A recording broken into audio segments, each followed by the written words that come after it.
Thank you. Mikhail Vladimirovich, your presentation being half in Russian, half in English, it was probably a good bridge for me to continue and speak exclusively to you in English today. It truly is a pleasure to be present today at this second international conference on renewable energy for isolated areas. And I feel particularly privileged that by our partners, Dальнего Востока and Mobile Energy, we have been given such a prominent place in this event. I do share the observation of the previous speaker and the hope expressed by the next speaker that the attendance to this conference is growing exponentially. And therefore, Sergei Nikolaevich is right. Renewable energy today is no longer some exotic invention of the West, but thanks to programmatic leaders with a vision like Alexei Alexandrovich, thinkers in the Ministry of Energy like Igor Borisovich, and directors of department who truly carry their name of innovation, today renewable energy in Russia has started to take off. So may I ask for a round of applause for the people in the Presidium. Thank you. Igor Borisovich, thank you very much for your invitation to comment on or advise on the outcome of the second tender under Decree 449. I think we have been quite open that we feared that the results for wind and for small hydro would not be as optimistic as some expressed. However, this is not the discussion for today. I'll gladly pick up this conversation when we meet back in Moscow. Today I want to talk exclusively about the energy provision in isolated areas. And in this respect, as the last speaker, it's always a bit of a challenge to be in front of lunch, but I'll try to keep it short and interesting to you. A quick word about the International Finance Corporation. We are part of the World Bank Group. Usually when people talk about the World Bank, they refer to the IBRD. So we are the private arm or the institution that provides solutions in private sector development. But if there are two things that you have to remember, what is the World Bank doing or what is the World Bank Group about, we have simply two overarching goals. That is to eradicate extreme poverty, and secondly, to increase shared property, and I stress the word shared. We are a global organization with a local presence. We are the private sector lending arm of the World Bank Group. We by far are the largest private sector IFI investing in developing countries. Our commitments in fiscal year 2013 were close to 18.3 billion, and on that we like to add 8.5 billion mobilized. What does that mean? IFC never takes a majority stake in any investment undergoing, because what we would like to do is to basically create an opening and invite other investors to join us, and this is what the mobilization is about. So if we invest, other parties become interested to be co-investors, and this is what mobilized finance is about. Finally, we also have a very strong advisory program. I myself work on that side of the organization, which in last fiscal year represented overall engagements around $200 million. So our local presence in this area is based in Istanbul, where we have since 2010 an operation centers, which covers over 50 countries in the M&M region. Today, what do we understand by isolated regions? And maybe our definition is a bit larger than what most people would expect. We have remote areas with long and cold winters. We have remote areas with temperate climates. We have small remote areas with warm climates, large remote areas with warm climates, and remote research stations and national park. Here you see the example of the little Diomede Island in Alaska, and Alaska will come up again later in the presentation because it has some similarities with the region of which we today are a guest. But the causes of isolation can vary. They can be geographically, as we just explained, being physically remote from populated areas, and as the President pointed out, 15% of the population in this republic lives in isolated areas. They could be isolated because they are not connected to the national or regional infrastructure, or they could be isolated because simply they cannot afford basic services. And when I said earlier that one of our goals is to increase shared prosperity, we do believe that access to energy is a key factor in this. We simply have no idea how much more people's lives improve when they have access to electricity. They can study at night, they can connect to the internet, they can start businesses, they can create jobs, and they can earn money and improve their lifestyles.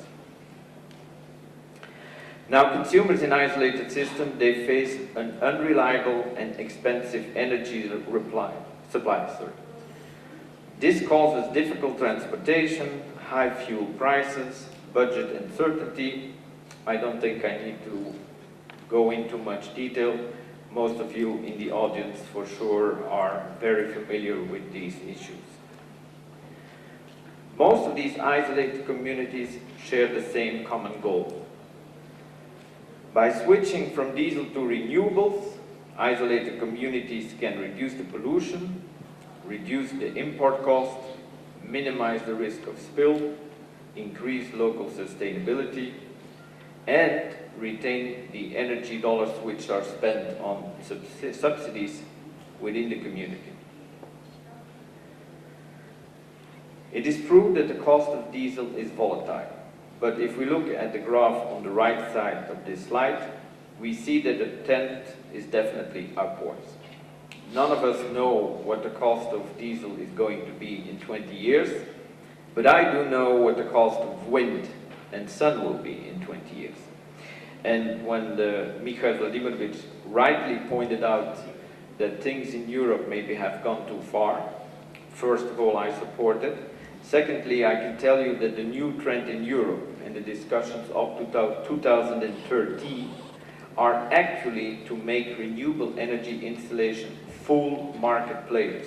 What does that mean? That means no longer any subsidies for renewable energy, and equally important, no longer priority access. Renewable energy has to become a market player like anybody else. So yes, in the past we have given our subsidies to renewable energy, like you have given your subsidies to diesel, but both of us should strive towards a sustainable energy landscape where there are no subsidies at all, nor for diesel, nor for renewable energy. Renewable power is steadily decreasing in price. And that is my only answer to the criticism I often hear. Why do you give such extravagant returns to these people who produce renewable energy? If we had not done that, we would not today see prices having come down so significantly. Today, wind and solar energy would not be able to compete with traditional power generation. So I think it's a price which was high, but which was well spent. Now, today, a typical generation for a wind project is only 6 to 12 cents US dollar, that is, per kilowatt hour.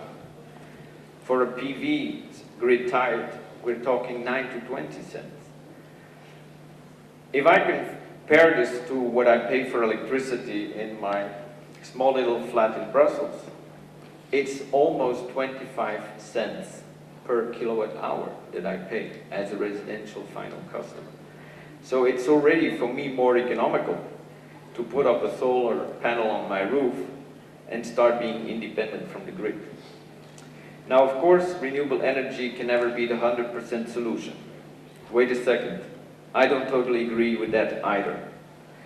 The thing that stands in the way between today's situation and 100% renewable energy generation is storage. And I have this dream, which I cannot get rid of. What if all these billions of dollars which went into the research for fracking, for getting yet another barrel of oil out of our precious earth. What if all that money had gone into research for storage? Where would we stand today? This will definitely allow the hybrid technology to evolve further than it has already today. These systems do provide uninterruptible power.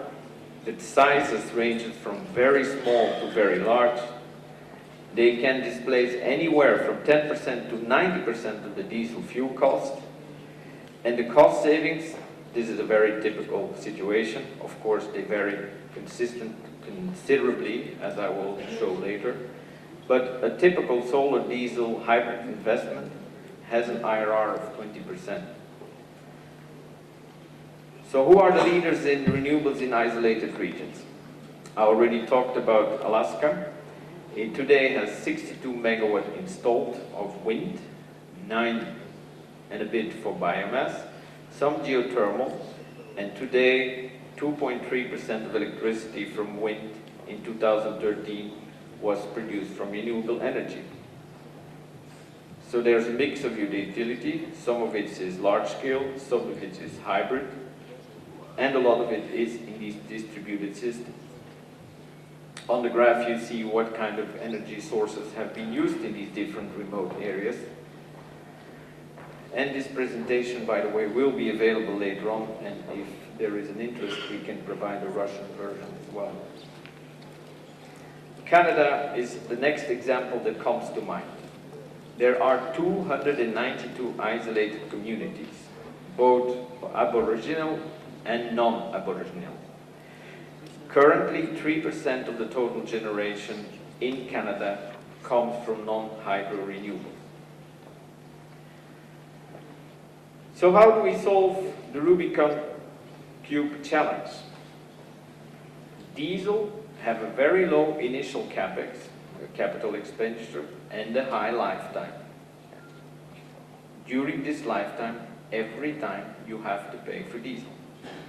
On the other hand, renewable energy projects, they have a very high startup cost, including transportation and construction, which really becomes an issue the farther remote you go, but a comparatively low OPEX. It's not entirely true that it is zero, because there is a bit of maintenance required. Solar panels needs to be cleaned, the mechanics of the wind turbines needs to be oiled, but still the OPEX, the operational expenses of renewable energy during the lifetime are much lower, of course, than for diesel generators. So how can we formulate a strategy that is based on total lifetime cost of a project? Because this is essential. We should look not at the cost for the next 5 years, we should look at the cost over the lifetime of the generation. And here is where sometimes the politicians have a difficulty, because they are sometimes required to make decisions which are painful in the short term, but which definitely pay off in the long term.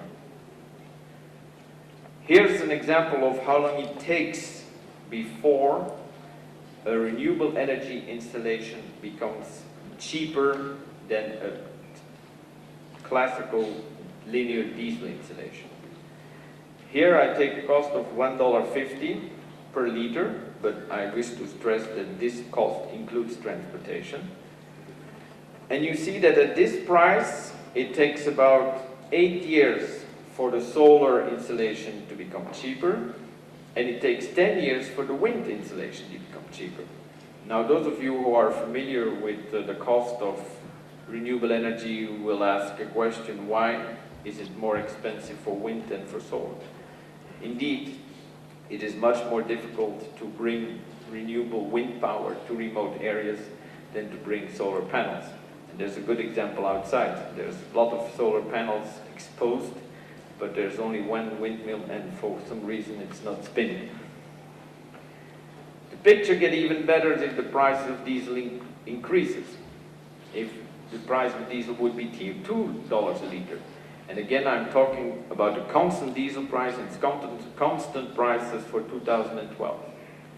In that case, we pass solar already by 6 years and wind by 8 years. And this again is taking into consideration that the diesel cost will not increase more than inflation. This is really not so much, 6 to 8 years. So what do we have to do? We have to build some pilot projects to demonstrate that the technology is viable. And this region definitely plays a role in this respect.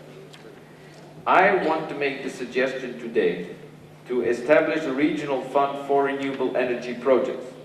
And I will give an example of such a fund later on. We should overcome the initial lack of funding. And here my organization is particularly well placed. While we do not provide financing at more advantageous terms than the market in general, we do provide financing for a longer term because we have a vision of sustainability. And our goal is always to reduce the long-term cost through these fuel savings. Here you have the explanation why wind is so expensive. This is actual figures that are taken from the United States and then the Alaska wind projects, which I just talked about earlier.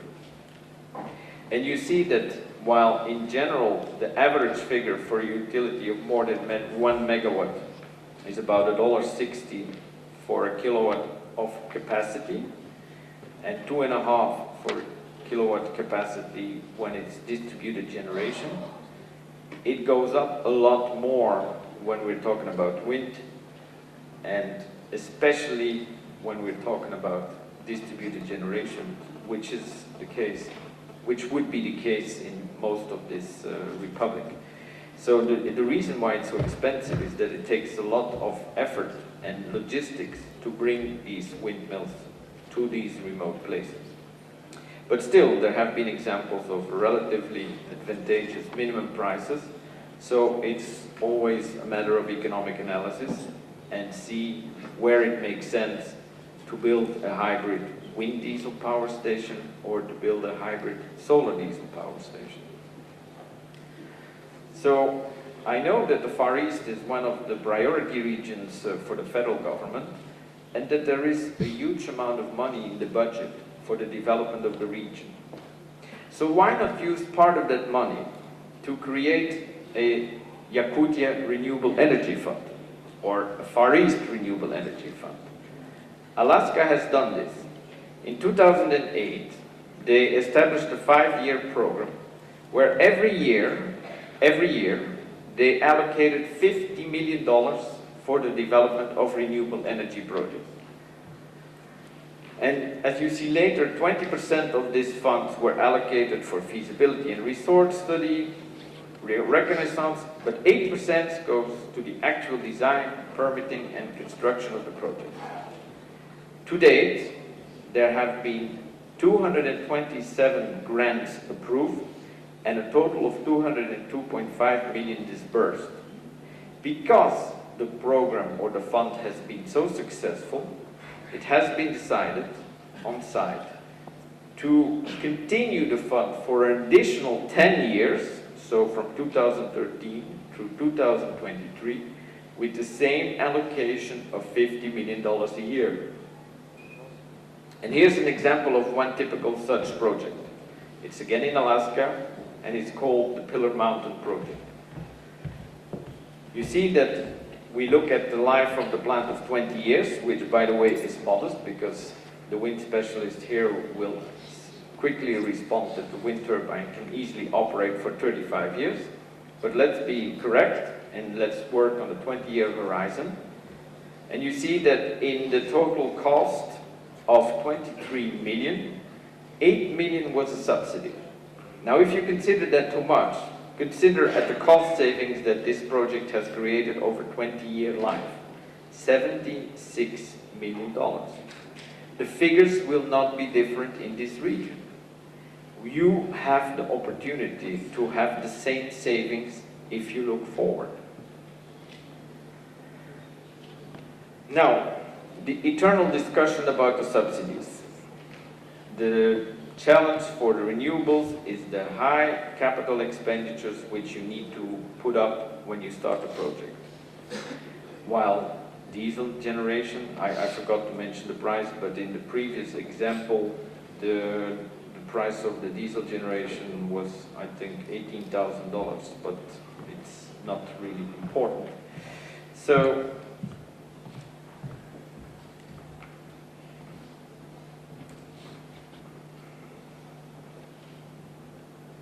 okay, here I was, sorry. So, if we establish a fund at the regional level to reduce and offset the capital cost, maybe we can provide the solution to the Rubicon. In many isolated regions, electricity and diesel are provided to consumers at subsidized price. I don't know if you are aware, but Russia last year, in 2012, spent about $40 billion in subsidies on diesel fuel. So, unfortunately, subsidies, whether they are on the renewable side or on the traditional side, encourage inefficient use. And in case of diesel, you become dependent on diesel. So the increase of oil price, we all agree that probably the tendency for diesel prices to go up, this can create a serious burden on the fiscal responsibilities of the governments for the years to come. So what is the solution to stop or phase out subsidies?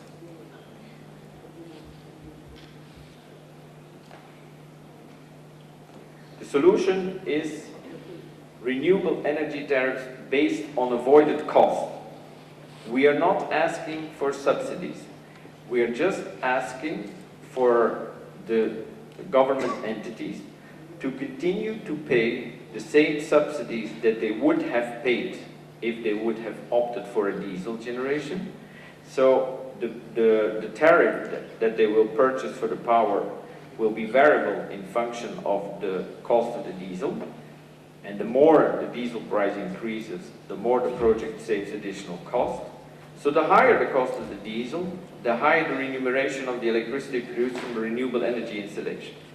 And here you can make even a choice as a responsible government administration. Because it all depends on how quickly you want the investor to get the payback on his investment. The shorter you make that period, the more you have to provide for a high part of the diesel savings, but also the quicker you free up capital to realize new projects. If, on the other hand, you prefer to play it long term, then the operators of the hybrid installation will only get a part of the diesel savings, but the money that is tied up in the project will be tied up for a longer period. But still, this idea of providing tariffs based on avoided cost is something which we believe is worthwhile considering. And here's an example of such a project, this time in Canada. It's the Remia Island. It's a unique wind diesel hydro system with storage, and here you see the specification. So it's a combination of government grants and avoided cost tariff. I must admit I have not yet found an example where there is avoided cost only, but it should be possible to find. So this $12 million project in Canada has resulted in fuel savings of 250,000 liters per year. And for the time being, I've only been talking about money. But it's not only money. We also know that diesel is not exactly the most healthy fossil fuel generator that is available to today's communities. And as I mentioned earlier, the problem with diesel is that it tends on to go forever until CO2 does us part. And therefore, another thing to consider when making such decisions is the high benefit on the environment for the local community, not to mention the creation of jobs and the bringing in of modernization and technology. So in this particular project, it provided for valuable research, and it was a bit of a testing ground. And again, we can share this experience with you in more detail. I wanted to say also that these, according to our figures, are the funds that are budgeted for energy efficiency projects under the government decree 499. agreed on the 2nd of April 2014, and you see that Yakutia has about 112 million rubles available, 500 million for Primorsky Krai, and almost 190 million for Sakhalin Oblast. So, what is needed to promote renewable energy in isolated regions? Absolutely, it has been pointed out, technical support and the climatic conditions in this part of the world are much harsher than in most other parts of the world, and we cannot claim that we have a technical solution ready that can answer all the questions. But I trust that our engineers and your engineers together can overcome that barrier. Policy support. We do need governments with a vision ahead and with the political will to change things around. Financial support will come from international financial institutions like ours if you provide a framework of stability. We're not looking for high returns, we're looking for stability. And if we do this together, we can continue to realize the goal of a more sustainable energy landscape. For us, renewable energy is a growing part of our business. In the power sector, we have a total of 4.8 billion invested, and more than 50% is in renewable energy. Since 2007, our renewable energy investments have increased fivefold, and we still have AAA rating, by the way. Since 2008, we have financed about almost 2 gigawatts of wind projects and half a gigawatt of solar projects. And this allowed us to develop significant in-house capacity with engineering expertise, creative structured deals, experience with equipment from many different wind and solar producers, and connections to leading developers. All this we're willing to put at your disposal to help this region become more energy independent. It's not only our investment, it's also our advisory services. I have colleagues providing the same advice in the Balkans, in Turkey, Armenia, Central Asia, but our offers, our standard offering packages basically is everywhere the same. We provide regulatory reform advice to governments, we help power sector companies to realize new projects, and we do research efficiency and captive power scoping and in-depth assessments of the industry. So, I would like to finish my presentation by thanking our partners once more, RAO-ES Vostok and Mobile Energy. With RAO-ES Vostok, we signed a cooperation agreement where we have looked at the current legal framework, where we are looking for ways to provide for tariffs which allow the development of renewable energy. And with Mobile Energy, we have signed a product service agreement where we are basically looked into 6 wind diesel complexes in Kamchatka. The studies, the results are finished, and we would like now to move to the second stage and actually build some of these hybrid wind diesel generations. So I would like to finish by saying, давай вместе вперед. Let's pull up this windmill and get it spinning. Thank you.